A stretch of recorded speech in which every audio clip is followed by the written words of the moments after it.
ക്രൂരപീഡനത്തിനിരയായി പൂക്കോട് സർവകലാശാലയിലെ വിദ്യാർത്ഥി സിദ്ധാർത്ഥൻ കൊല്ലപ്പെട്ടിട്ട് ഇന്ന് ഒരാണ്ട്. അവിടെ സിദ്ധാർത്ഥന്റെ അച്ഛനും അമ്മയ്ക്കുമൊപ്പം ഞങ്ങളുടെ പ്രതിനിധി രജിത് കുമാർ ചേരുകയാണ്. രജിത്,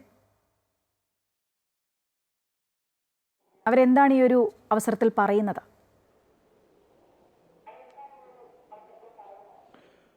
ശ്രീജ, ഇപ്പോൾ നമ്മളുള്ളത് പൂക്കോട് സർവകലാശാലയിൽ സിദ്ധാർത്ഥൻ റാങ്കിങ്ങിന് വിദ്യാർത്ഥികളുടെ ക്രൂരമായ പീഡനത്തിനിരയായി മരിച്ചിട്ട് ഇന്ന് ഒരു വർഷം തികയാണ്. സിദ്ധാർത്ഥന്റെ അച്ഛനും അമ്മയാണ് നമ്മോടൊപ്പം ഉള്ളത്. അച്ഛാ, ഈ കേസുമായി ബന്ധപ്പെട്ടുകൊണ്ട് ഒരുപാട് പ്രശ്നങ്ങൾ നിലനിൽക്കുന്നുണ്ട്. എന്താണ് കുടുംബത്തിന് ഇക്കാര്യത്തിൽ പറയാൻ? കേസ് ഇപ്പം നടന്നുകൊണ്ടിരിക്കുകയാണ്. CBI കുറ്റപത്രം കൊടുത്തിട്ടുണ്ട്. കോടതിയിലെ പരിഗണനയിലിരിക്കുന്നതാണ്. ഒരു ട്രയൽ നടക്കട്ടെ, ട്രയൽ നടന്നിട്ട് അവർക്ക് വാദിക്കേണ്ടത് അവർ വാദിച്ചോട്ടെ. പക്ഷെ എന്തൊക്കെ പറഞ്ഞാലും ഇതൊരു ക്രൂരമായ കൊലപാതകം തന്നെയാണ്. ആത്മഹത്യ എന്ന് പറഞ്ഞിട്ട് ഏത് രീതിയിൽ ഒരു കണക്കാക്കിയാലും നമ്മൾ സമ്മതിക്കില്ല. കൊലപാതകങ്ങൾക്ക് ശരിയായ മാതൃകാപരമായ ശിക്ഷ കിട്ടണം. കിട്ടിയിട്ടില്ലെങ്കിൽ കിട്ടുന്നവരേക്കും. അതുകൊണ്ടാണ് ഞാൻ പറഞ്ഞത് ബഹുമാനപ്പെട്ട കോടതിയുടെ പരിഗണനയിലാണ്. രണ്ടാമത്തെ അടുത്ത ഒരു കേസിന്റെ സെക്ഷൻ എന്ന് പറഞ്ഞാൽ ഈ പ്രതികൾക്കും അവിടുത്തെ അസിസ്റ്റന്റ് വാർഡനും തിരിച്ചു കയറാനും അവർക്ക് പഠിത്തം മുമ്പോട്ട് പോകാനുമുള്ള വിധികൾ ഇവർ വാങ്ങിയെടുക്കുന്നുണ്ട്. ആ വിധിക്കെതിരെ നമ്മൾ വീണ്ടും അപ്പീലിന് പോകുന്നുണ്ട്. അങ്ങനെയും നടക്കുന്നുണ്ട്. അങ്ങോട്ടും ഇങ്ങോട്ടുള്ള ഒരു ഫൈറ്റുമായിട്ട് അത് സർക്കാർ അവരെ മാക്സിമം സഹായിക്കുന്നു, നമ്മൾ അതിനെ ഒപ്പോസ് ചെയ്യുന്നു. എന്തൊക്കെ പറഞ്ഞു കഴിഞ്ഞാലും വിജയം വരെ നമ്മളത് ഉറപ്പായിട്ടും പോരാടും. അത് ഏത് രീതിയിലുള്ള വിധി വന്നാലും ശരി തന്നെ.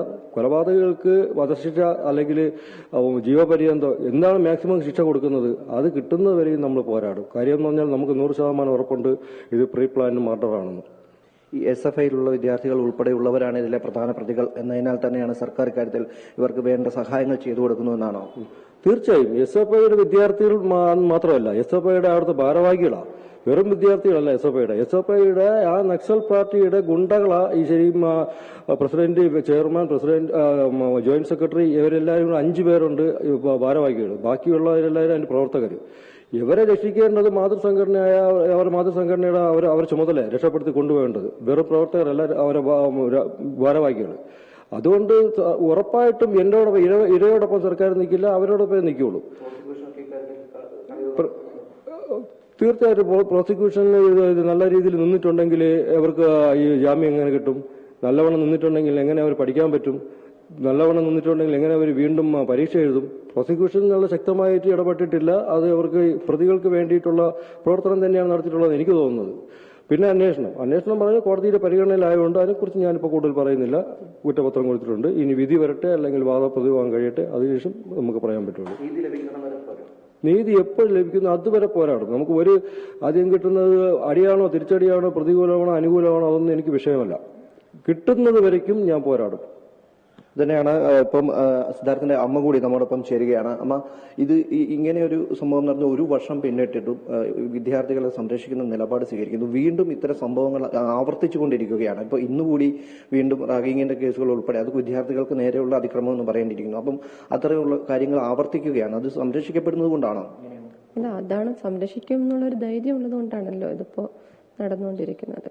ഒരു വർഷമായിട്ടും ഒരു മാറ്റമില്ല, കൂടുന്നതല്ലാതെ. അപ്പോൾ അത്രയും ധൈര്യം കൂടുതൽ കിട്ടി എന്നാണ്. സിദ്ധാർത്ഥന്റെ കാര്യത്തിൽ കുട്ടികൾക്ക് സംരക്ഷണം കൊടുക്കാൻ സർക്കാരും തയ്യാറാകുന്ന ഒരു സാഹചര്യമാണ് ഉള്ളതെന്നാണോ ഇപ്പോൾ? അതിന്റെ ഉദാഹരണമാണ് അവരിപ്പോൾ ഒരു വർഷമാവുന്ന മുമ്പേ തിരികെ കയറ്റി എക്സാം എഴുതിപ്പിച്ചു. കോളേജിൽ തന്നെ, ആ കോളേജ് അല്ലെങ്കിൽ പോലും അടുത്തൊരു കോളേജിലോട്ട് തിരികെ കയറ്റി 2 ദിവസമെങ്കിലും. ഞങ്ങളതിപ്പോൾ സ്റ്റേ വാങ്ങിയതാണ്.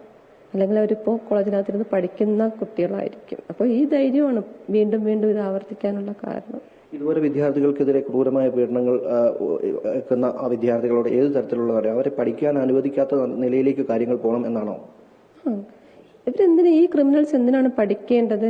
ശിക്ഷ കൊടുക്കുക. ശിക്ഷ എന്ന് പറഞ്ഞത് ജയിലിലാക്കുക. അതുപോലെ അധ്യാപകരെയും കൂട്ടുനിന്നവരെല്ലാവരെയും ഇവരോടൊപ്പം പ്രതികളായിട്ട് ശിക്ഷ കൊടുക്കുകയും ചെയ്യുക. സംരക്ഷണം ലഭിക്കും എന്നുള്ളത് കൊണ്ട് തന്നെയല്ലേ ഇങ്ങനെ?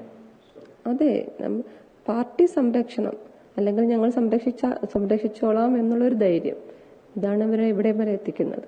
അല്ലാതെ ആരും ധൈര്യം ഇല്ലെങ്കിൽ നമ്മൾ മുന്നോട്ട് വരില്ല. ഇതൊരു ടീമായിട്ടുള്ള ധൈര്യം കൊടുക്കുന്നുണ്ട്. പുറകിൽ സംരക്ഷണമുണ്ട്, ശിക്ഷയുടെ ഇളവ്, ഇതെല്ലാമാണ്.